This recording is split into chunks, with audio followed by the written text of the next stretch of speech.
Welcome to this special feature episode of our Zinnov Podcast's Business Resilience series, where we will revisit key insights from a few of the many brilliant guests we've hosted this year.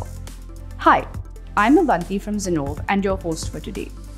We'd like to thank our extraordinary guests who have shared over 300 minutes of profound insights. Also, thank you to our audience for tuning in from across the globe. Throughout last year, AI emerged as the central theme, shaping diverse industries.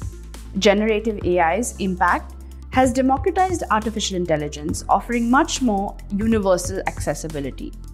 But rapid evolution has also prompted critical discussions on potential challenges, such as job displacement, data privacy concerns, and the nuances of control in AI. As we delve into this special AI feature, let's revisit the valuable perspectives shared by our expert guests on the future role of AI. First up, how is AI changing healthcare as a whole? Early this year, Matt Jennings, VP of Global Customer Success at Microsoft, told us how it can help doctors make better diagnoses. Well, maybe as a doctor, I specialize in, say, cardiology, but I don't know enough at the moment about oncology. And so maybe ChatGPT can make some recommendations to say, hey, the three things and the symptoms that are pressing from a cardiologist perspective, there might be some recommendations. You might want to bring some oncology expertise into this. So there's some relationships you may not draw just based on your field of study and based on your field of expertise, that when you look at the holistic amount of data, there's other things that can be concluded from that. So I think that's probably one of the major benefits that we're going to see. That was Matt Jennings of Microsoft on AI's multiple use cases in healthcare and its ability to provide a generalist with more resources and context.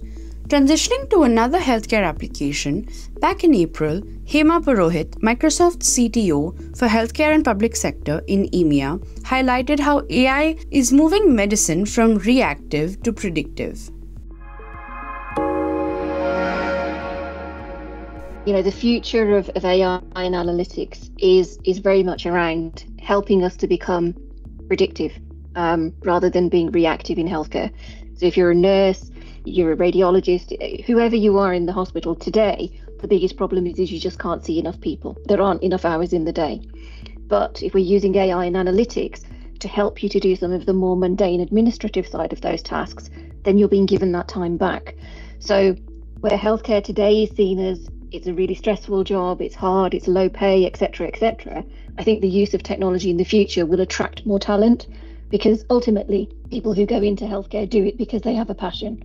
They want to help people lead better lives. They want to be able to contribute towards somebody's wellness. And I think some of that passion is taken away by the complexity of the job today. Tomorrow, hopefully, the use of that technology will simplify the role and relieve the burden, and it will make it a much more attractive and an appealing industry to be in, I think. We just heard from Hema Purohit, Microsoft, about how healthcare is becoming a more aspirational profession because of AI's ability to take on administrative tasks. Now let's explore a pressing conversation across all industries. Will AI replace human jobs and expertise? Here's what James Heppelman, CEO of PTC, shared in June last year. But I think we're probably some distance away, and I'm not sure it'd be a good thing anyway if we took the engineers out of the process and just let AI, make products for us. We might not like those products, but certainly AI can be very helpful, and I think it can bring great productivity. Like on one hand, you worry about losing jobs, but on the other hand, the real world we're in, you can't find anybody to hire. So it'd be nice if we didn't need so many jobs in the real world here. So I think that tools that make engineers take another step function forward in productivity would be very, very welcome by our customers. That was James Heppelman of PTC talking about AI's promise to augment human abilities. Like he says, to really amplify what humans do best, AI has to be thoughtfully integrated to avoid pitfalls. Along similar lines, Pegasystems founder and CEO Alan Trefler emphasized that AI should augment human intelligence, not replace it. So what we showed recently were these specific cases we've been working on since last year to bring generative AI into the fold, but do it, I would say, carefully and wisely, because there's an enormous amount of buzz, but there are some use cases that are just awesome and brilliant, and there are some use cases that are going to get companies, candidly, in trouble. I sometimes like to call AI, shouldn't be artificial intelligence. It should be talked about as augmented intelligence. And this is where, you have the engine driving the power and the human brain augmenting it and being augmented with this interplay. That was an interesting perspective from Alan Trefler of Pegasystems on how generative AI can amplify human abilities as against full automation that replaces human roles and responsibilities. Speaking of risks, while the opportunities seem endless, what about the potential downsides of AI adoption? Rick Crandall, chairman of Donnelley Financial, addressed this in September when he talked about why companies need to implement these technologies thoughtfully.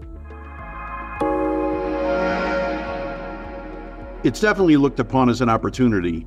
The threat part of it is if they don't move as fast as their competitors, a real generative AI type application work and to make it scale.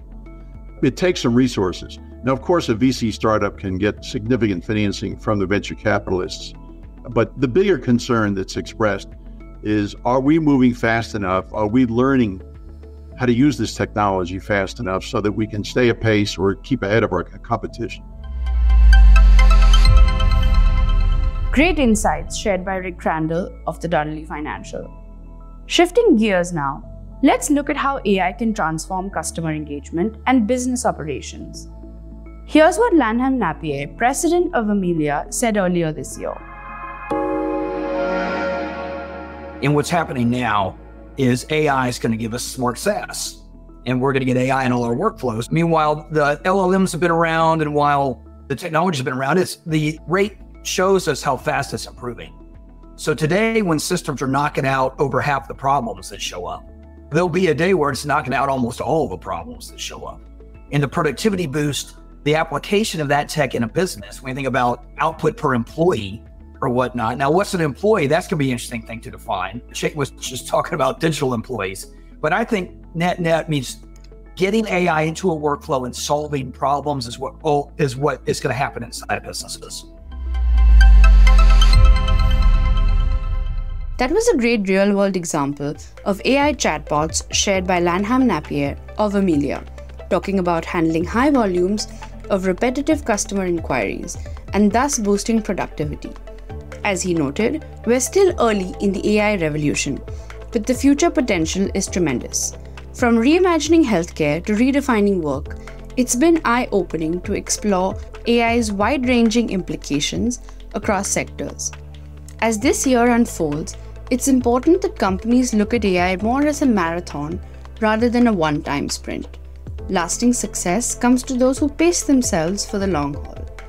Early leaders might blaze ahead in each sprint, but winning isn't everything. The goal is to experiment, learn, and keep adapting. This experimentation can be done by setting up an AI Center of Excellence, by starting small and scaling thoughtfully. How has your organization joined the AI marathon? What have your learnings been? Thank you for tuning in to this episode. Stay tuned as we bring to you more such interesting insights from global technology leaders.